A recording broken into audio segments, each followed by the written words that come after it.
Carol Brown says Game of Thrones is overrated. We were there for the dragons and the Dragon Lady, and we're disappointed. Yeah, I mean the political intrigue was good. That was, to me, I really actually like that. The problem is, once the show, of course, everybody knows, once the show passed up where the books were, they didn't have anything to work with but Cliff Notes, and it just did not work. Yeah, I saw this a lot in the music industry, like the same thing that's happening with Game of Thrones here. You get one bombshell that comes out of left field and like does like this particular idea very well. And it's usually somebody who really cares about their idea, like George R. R. Martin, like he's like an old man. He's been writing his whole life and stuff, probably thinking of this the whole time. And everybody tries to follow the coattails and just like look at a few aspects of it, like the washed out color and stuff, and like the dark lighting, like even the costumes kind of look like they're trying to rip off Game of Thrones a little bit. And like the problem is they never do it like correctly. And then by the time somebody does it correctly, what they're doing is they're just like ripping off an idea accurately. They're doing somebody else's idea well, and then everybody's so relieved that this thing is done well that they tend to just like support it. You know what I mean? I've seen that with music. Like you get 24 generic new bands that come through, and then all of a sudden one good one, it's still generic, but all they did was this idea well. And like there's very few that actually like start that trend. You know what I mean? Yeah.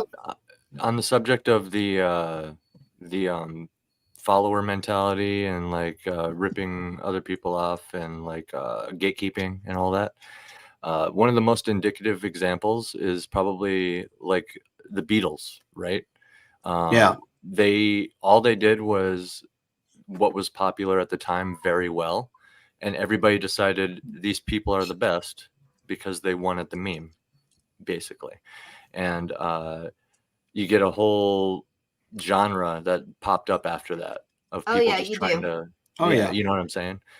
And everybody chases the trends. After Harry Potter, how many magical, little magical schools kids in their teens did we see? You know, after Twilight got big, how many young adult vampire romances did we see? Yeah. You know. And I guess one of the points I was leading into was the music industry is one of the original purveyors of the idea of not hiring based on merit.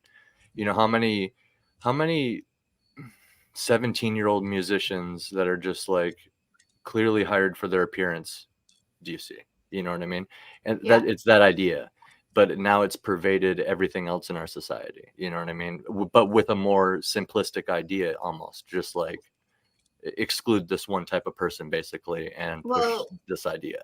I digress. The whole thing kind of came down to like my style and kind of like his opinion of the style, which I completely okay with the criticism he gave me. Like, and it was good, like I said, but like I can't help but feel like it was more like a preference thing. You know what I mean?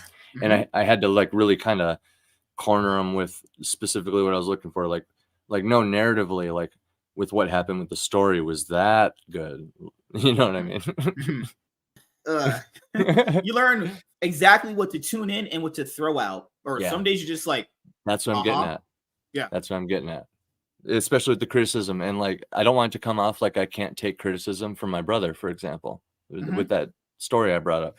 Right. I ended up honing in on some stuff that I could walk away from, you know what I mean? And I did take criticism, but I knew what I could just kind of like let be, because I understood, you know, that's kind of just his opinion, you know what I mean? Right. It's not technically wrong kind of thing, you know. The egg still gets cooked over easy, if that makes sense. The meat still gets flipped the same way. Yeah, it got flipped. What do you want? So yeah, we're like on the same page with that. Like, it should be okay for people to remember that they don't necessarily, if they don't feel strongly, they don't necessarily have to take a side. But like when things get bad, you should probably start looking into stuff more. Like especially when it hits home. A little research doesn't hurt. But yeah, like if I got cornered at like a convention someday and people started like cramming political questions down my throat to try to get like a gotcha line, you know, I would not be afraid to just be like, I don't really put much thought into that, so I don't know if I could provide a valuable answer for you at this time. If you have a question about the novel, I'd love to answer that kind of thing. You know what I mean? It shouldn't be that hard, but I feel like a lot of people get in those positions and they feel compelled to like literally just make a choice and then stick to that because they've invested that choice that they've made. You know what I mean?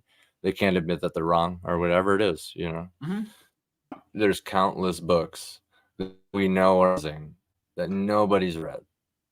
We know those exist. There's countless books that go unread, and we know they're amazing. Those are out there. It's sad to think about. It's the same with music. It's the same with indie movies, indie games. There's that indie game out there that could be as popular as Among Us or any of those other viral games, just sitting there right now. None of us know about it, and that's just a truth. Like what you said just right there about the book series that people have probably never even picked up or read that are probably like bestsellers of all time. Well,